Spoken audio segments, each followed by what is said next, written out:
Welcome to Cheater Confessions. Let's get started with today's story. I had planned that anniversary trip for almost 4 months. 5 years of marriage deserved something better than dinner at our favorite restaurant. So I booked a week-long anniversary trip to a luxury mountain resort outside Aspen. Snow covered the peaks, the cabins overlooked a frozen lake, and every picture online looked like something out of a movie. Lisa had no idea where we were going until we reached the airport. "You've really been keeping this secret?" she asked, laughing as we checked our bags. "I wanted it to stay a surprise." She smiled and slipped her hand into mine. Then, I guess I married the right man. At the time, I believed she meant it. The first 2 days were exactly what I had hoped for. We hiked through snowy trails, drank hot chocolate by outdoor fire pits, and had dinner beside a huge stone fireplace every evening. We talked about taking a longer vacation the following year, and even joked about buying a cabin someday. It felt normal, comfortable. On the third evening, as we finished dinner, Lisa looked toward the lounge across the lobby. A live band had started playing, and I could hear people laughing inside. "We should go over there," she said. I looked at her. "I thought we'd grab a bottle of wine and sit on our balcony. We've done quiet the last 2 nights." "That's kind of the point of an anniversary trip." She smiled. "Come on, Eric, one drink. Then we can go back." I shrugged. "All right, one drink." The lounge was busy without being crowded. Couples filled most of the tables while a guitarist played soft country music near the fireplace. About 15 minutes after we sat down, a man walked over carrying his drink. "Mind if I borrow this chair?" he asked. "Every other seat's taken." I nodded. "Go ahead." "I'm Ryan Foster," he said, offering a handshake. "Eric." "Lisa." Ryan was easy to talk to. He said he owned a construction company in Denver and had come alone after his friends canceled a ski trip. For the next hour, Lisa asked him more questions than she asked me all evening. She laughed at nearly every story he told. I mostly listened. Finally, I stood. "I'm heading back to the room." Lisa looked up. "Already? It's getting late." She glanced at Ryan before looking back at me. "Give me another 30 minutes. I'll be right behind you." I studied her for a second. 30 minutes, I said. She nodded with an easy smile. "I promise." I walked out of the lounge alone. For the first time that weekend, something didn't feel right. Lisa wasn't back in 30 minutes. She came in almost 2 hours later. I was sitting on the balcony when I heard the door unlock. "There you are," I said without looking up. She kicked off her boots and smiled. "Sorry, we all just kept talking." "We?" "A few other people joined us." I nodded once. "Sounds like you had fun." "I did." She stepped closer and kissed my cheek. "Don't be upset. We're here to celebrate our anniversary. Let's not ruin it over one late night." I let it go. The next morning, though, something had changed. Lisa checked her phone every few minutes during breakfast. She barely touched her food. "You expecting an important call?" I asked. She looked up quickly. "No, just reading the news." Her phone buzzed again. She turned the screen away before reading it. That caught my attention. After breakfast, she suggested we split up for an hour. "I want to check out the little shops in the village," she said. "You can go look at that outdoor gear store." "Fine. Meet back here at noon." "Deal." I spent 40 minutes walking through the stores before heading back toward the resort. As I crossed the courtyard, I noticed someone standing beside the coffee shop. Ryan. A second later, Lisa walked over to him carrying 2 cups. They stood close enough that nobody would mistake it for a random conversation. Ryan smiled. Lisa laughed. Then she handed him one of the coffees. I stopped behind a stone wall where they couldn't see me. Neither of them looked around. They talked for several minutes before Ryan touched her elbow. "See you tonight," I heard him say. Lisa smiled. "I'll be there." They walked away in opposite directions. I reached the lobby before she did and sat down like I'd been waiting the whole time. A minute later, she walked in. "There you are," she said. "I've been here. Find anything interesting?" "Not really." I looked at her. "Run into Ryan again?" Her expression didn't change. "Just for a second in the lobby." "That's all?" "Yeah." I held her eyes for another moment. She never looked away. She lied as smoothly as if she'd rehearsed it. That told me more than catching them together. That evening, she asked if I wanted to go back to the lounge. "I think they're having another band." I shook my head. "You go." "You sure?" "I'm sure." She hesitated only a second. "Okay, I won't stay long." The door closed behind her. I counted to 60. Then I put on my jacket. If my wife wanted to lie to my face on our anniversary trip, I wasn't going to argue. I was going to find out exactly how far she was willing to go. The lounge was louder than the night before. I stayed near the entrance where the lights were low and ordered a coffee instead of a drink. From there, I had a clear view of the room without drawing attention to myself. It didn't take long to find them. Lisa and Ryan were sitting in a corner booth, far from everyone else. They weren't touching, but they didn't need to be. The way they leaned toward each other told me enough. Ryan said something that made Lisa laugh so hard she covered her mouth. I hadn't seen her laugh like that all weekend. For nearly an hour, they barely looked at anyone else. They talked, smiled, and shared stories like two people trying to learn everything about each other. I left before she did. When Lisa returned to our room, I was reading a book by the fireplace. "You still awake?" she asked. "I was waiting." She hung up her coat. "The music was good." "I bet." She looked at me for a second, but said nothing. The next morning, I decided we were done pretending. We were finishing breakfast when I set my coffee down. "How long have you known Ryan?" She frowned. 3 days. "Feels longer." "What does that mean?" "It means you spent more time talking to him yesterday than you spent talking to your husband." She folded her arms. "Eric, you're making this into something it isn't. I watched you two outside the cafe yesterday." Her face tightened for the first time. "So? So you told me you barely saw him. It wasn't important." "It became important when you lied." She sighed. "Ryan is easy to talk to, that's all." I leaned forward. "Married women don't sneak off for private conversations with strange men during an anniversary trip. You're overreacting." "No," I held her gaze. "I'm reacting exactly how a husband should." Her chair scraped against the floor as she stood. "I can't believe you don't trust me. If I have to remind my own wife she's married, we've already got a problem." She grabbed her jacket and walked away without another word. The rest of the day, she barely spoke. That evening, she claimed she was tired and wanted to go to bed early. Around midnight, I heard the mattress shift. I kept my breathing steady. The bedroom door opened quietly. A minute later, it clicked shut.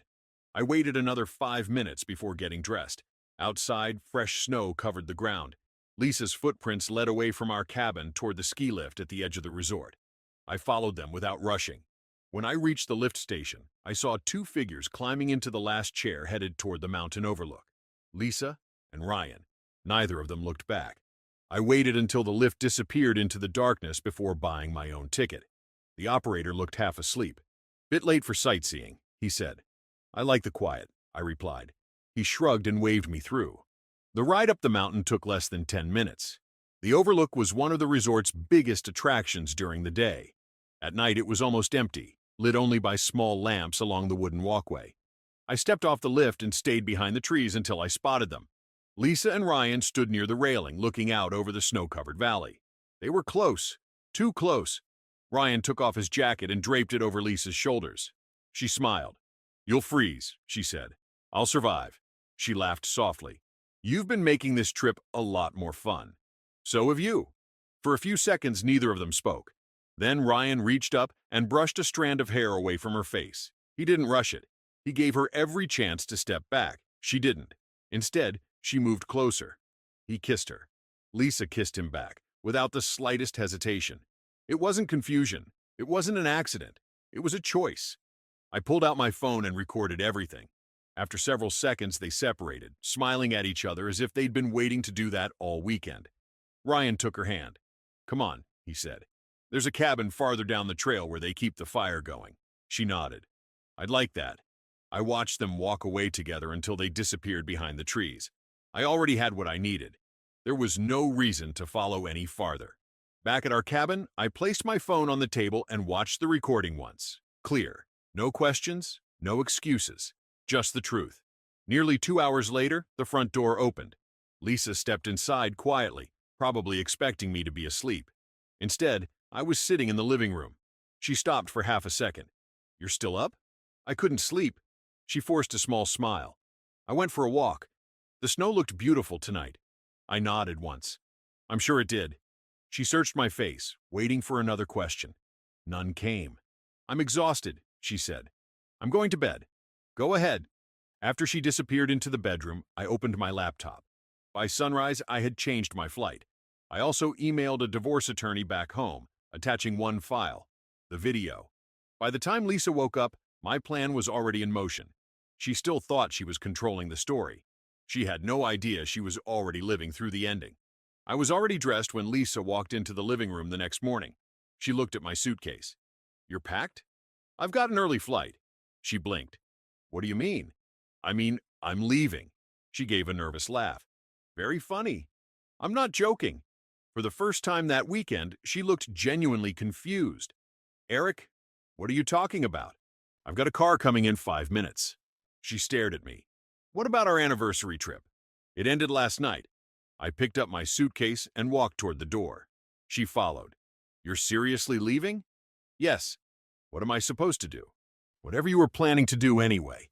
I stepped outside. She caught my arm. "Eric, stop! You're acting crazy!" I calmly pulled my arm free. "No, I'm acting like a man who knows exactly what's going on." Before she could answer, the shuttle pulled up. I loaded my bag into the back without looking at her again. The driver asked, "Airport?" "Yes." The ride to the airport was quiet. While I waited at the gate, I called the attorney whose office had replied to my email earlier that morning. His name was Thomas Brooks. "I reviewed the video," he said. "You've got clear evidence of what happened. What do I need to do?" "We'll discuss everything when you land. Until then, don't threaten her, don't argue, and don't make any financial decisions outside legal advice." "Understood." When I got home that evening, my phone started vibrating almost immediately. Lisa had called 11 times, then 12. The 13th time, I answered. "Eric," she said, "where are you?" "Home." "What do you mean, home? Why would you leave me there?" "You really want to ask that?" There was a pause. "I don't understand what's happening." "You kissed another man on our anniversary trip." Silence. I let it hang. Finally, she spoke. It wasn't what you think. I watched it happen." Another long silence. "I can explain." "No. Please, just listen." "I listened for 3 days while you lied to my face." Her breathing became uneven. "It was one mistake." "No, Lisa. The mistake was believing you respected our marriage." I ended the call before she could say another word. A few minutes later, my phone buzzed again. She wrote that she would be home the following evening and begged me not to do anything until they talked. I read the message once. Then I locked my phone and set it on the kitchen counter. I wasn't waiting for explanations. I was preparing for the next move. The next morning, I met Thomas Brooks at his office. He already had the paperwork waiting. "We'll file today," he said. "Given what you've shown me, the process is straightforward. Just don't do anything that could come back on you." "I won't." For the next 2 hours, we went through everything. Our house, our bank accounts, our insurance, and every document that mattered. I followed his advice exactly. No angry decisions, no revenge, just clean legal steps. When I got home, I changed the locks. Not because I wanted a dramatic scene, because I wasn't going to let someone who had broken my trust walk back into my house like nothing had happened. I packed Lisa's belongings carefully into moving boxes. Her clothes, her laptop, her jewelry box, her favorite coffee mug. Nothing was damaged. Nothing was thrown away. I stacked everything neatly inside the garage, ready to be collected. Late that afternoon, a taxi stopped outside. Lisa stepped out carrying her suitcase. She walked to the front door, smiled with relief, and slid her key into the lock. It didn't turn. She tried again. Then she knocked. I opened the door just enough to stand in the doorway. Her eyes were red. "Eric, thank God." "I'm not here to comfort you." She looked past me. "My things? Why are they packed?" "Because you're not moving back in." Her face fell. "Please let me inside." "No." "We need to talk." "We're talking." Tears filled her eyes. "It didn't go as far as you think." "I know exactly how far it went." "You only saw one kiss." I looked at her for a moment. "I didn't file for divorce because of one kiss." She frowned. "I filed because my wife spent our anniversary chasing another man. The kiss was just the proof." She wiped her face. "I made a terrible mistake. You made a series of choices. I want another chance." I reached behind the door, picked up a large envelope, and handed it to her. She looked down. Her hands started shaking before she even opened it. "Divorce papers." "You already filed?" "Yesterday." She stared at me as if she couldn't believe it. "So, that's it?" "That's it." "I still love you." I shook my head. "No, you love the idea that I'd still be here after what you did." She opened her mouth but couldn't find the words. I stepped back inside. "Your boxes are in the garage. Call before you come with a truck." Then I closed the door. This time I didn't hear knocking, only silence. For the first time since that trip began, the house finally felt like mine again. 3 days later, my phone rang while I was finishing paperwork for the attorney. The number wasn't saved. I almost ignored it. Instead, I answered. Eric? Who's this? My name is Ryan Foster. I leaned back in my chair. This should be interesting. He let out a slow breath. I know you probably don't want to hear from me. You're right. I didn't call to defend myself. I stayed quiet. I found out the truth yesterday. What truth? Lisa told me she and you were basically separated. She said the anniversary trip was your last attempt to see if the marriage could be saved. I laughed once, a short, cold laugh. That's news to me. I figured. Ryan sounded embarrassed. When I realized she'd lied to both of us, I ended it immediately. So why call me? Because I think you deserve to know something. A second later, my phone buzzed. Several screenshots came through. I opened the first one. It showed messages between Ryan and Lisa. The first ones were from the night they met at the lounge. Over the next few days, the conversations became more personal. One message from Lisa read, I can't wait to see you again tonight. Another said, Eric thinks I'm going to bed early. I read every message without saying a word. Ryan finally spoke again. I had no idea it was your anniversary trip. She told me you barely spoke anymore and that this was your last vacation together. You believed her. I did. You shouldn't have. I know. There was a pause. I'm sorry. I looked at the screenshots again. Everything suddenly made sense. The late-night smiles, the phone she kept turning away, the eagerness to go back to the lounge, the messages she sent after sneaking away from me. None of it had been innocent. It had all happened right in front of me. I appreciate you sending these, I finally said. I figured your lawyer might need them. He will. After we hung up, I forwarded every screenshot to Thomas Brooks. 10 minutes later, he called. This helps, he said. It establishes a clear timeline. I thought so. You did the right thing by staying calm. I looked out the window at the quiet street. I didn't stay calm because I wasn't angry. Then why? Because anger makes people sloppy. For the first time since that anniversary trip, I wasn't wondering what really happened. Now I knew. The betrayal had begun the moment Lisa chose another man over our marriage. Everything after that had simply confirmed it. The divorce took a little over 6 months. There were meetings with attorneys, paperwork, and a few attempts by Lisa to slow the process down, but none of it changed the outcome. She asked more than once if we could sit down and talk. I declined every time. There was nothing left to negotiate. The woman I married had made her decision the moment she chose another man over our marriage. The court finalized the divorce on a quiet Tuesday morning. When I walked out of the courthouse, my phone buzzed one last time. It was Lisa. She wrote that she knew she didn't deserve another chance, but she hoped one day I would forgive her.